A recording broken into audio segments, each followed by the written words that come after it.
Assalamu alaikum viewers, welcome to Tech Tune with one more episode. তো আজকের এই ভিডিওতে আমি আপনাদের দেখাতে যাচ্ছি কিভাবে ফেসবুক পেজে অ্যাডমিন রিকোয়েস্ট পাঠাতে হয়।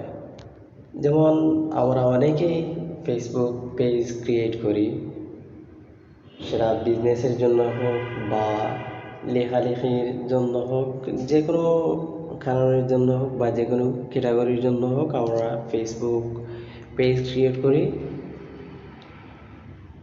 এবং একটা সময় দেখা যায় যে আমরা এই পেজটি প্রমোট করার জন্য আমাদের একজন অ্যাডমিন প্রয়োজন হয় বা এডিটর বাড়ানোর প্রয়োজন হয়, মডারেটর, অ্যাডভার্টাইজার, অ্যানালিস্ট বাড়ানোর প্রয়োজন হয়। তো সেক্ষেত্রে আমরা অনেকেই একজন বিশ্বস্ত বা মনোনীত ব্যক্তিকে বেছে নিই, তাকে অ্যাডমিন বা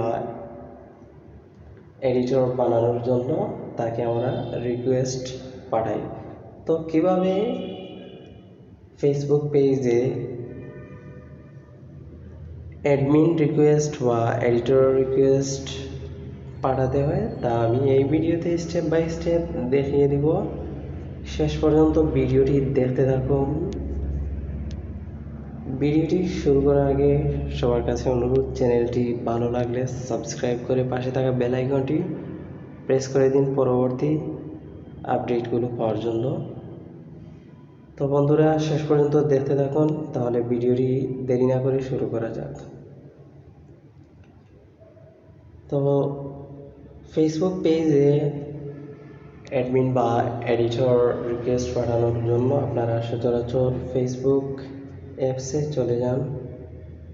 সেখানে যাওয়ার পর এই যে 3 ডট মেনুটা আছে, এই মেনুতে ক্লিক করুন। ক্লিক করার পর যে পেজ অপশনটি দেখতে পাচ্ছেন, সেই পেজ অপশনে ক্লিক করুন। সেখানে ক্লিক করার পর এখানে একটি পেজ দেখতে পাচ্ছেন, অধরা স্বপ্ন অধরা। এই পেজে ক্লিক করলাম। আপনারা আপনাদের পেজটিতে ক্লিক করবেন, যে পেজটি আপনারা ক্রিয়েট করেছেন।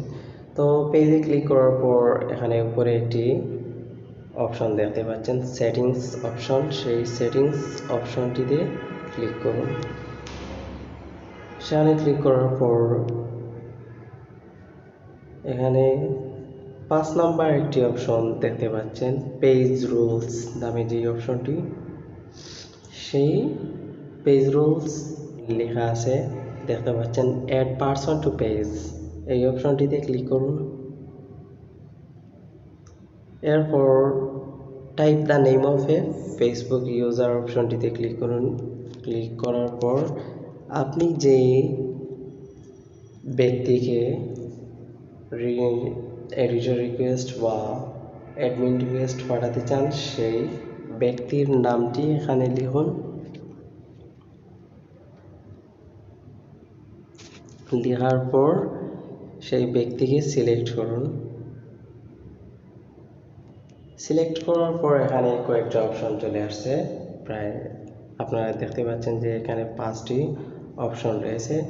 আপনি তাকে কি বানাতে চান, অ্যাডমিন নাকি এডিটর নাকি মডারেটর নাকি অ্যাডভার্টাইজার নাকি অ্যানালিস্ট, এই বিষয়গুলো আমি আপনাদের একটু ক্লিয়ার করব। ঠিক আছে।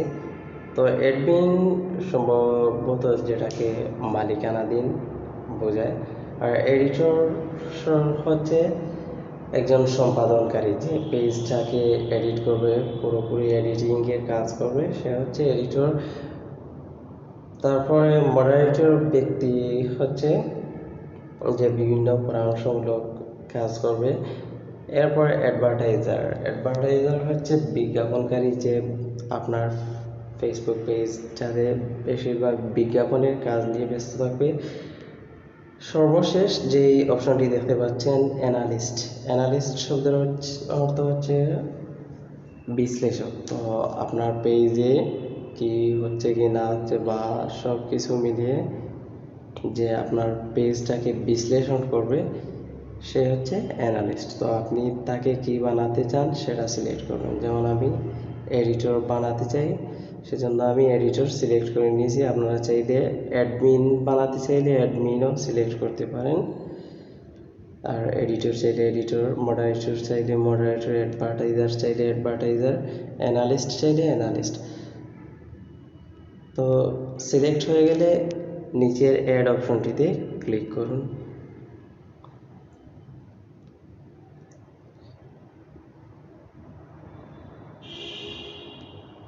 অ্যাড অপশনে ক্লিক করার পর এখানে উপরে লেখা আছে, দেখতে পাচ্ছেন যে added Liza as an editor.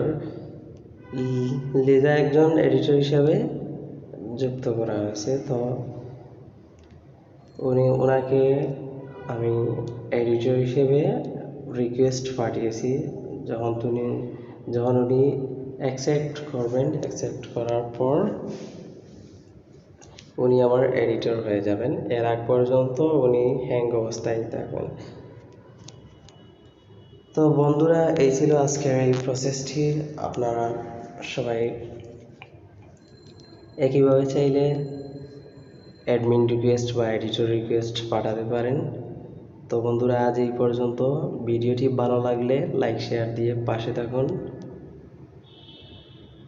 ভালো থাকুন, সুস্থ থাকুন, সদা সর্বদা টেক টিউনের সাথে জুড়ে থাকুন।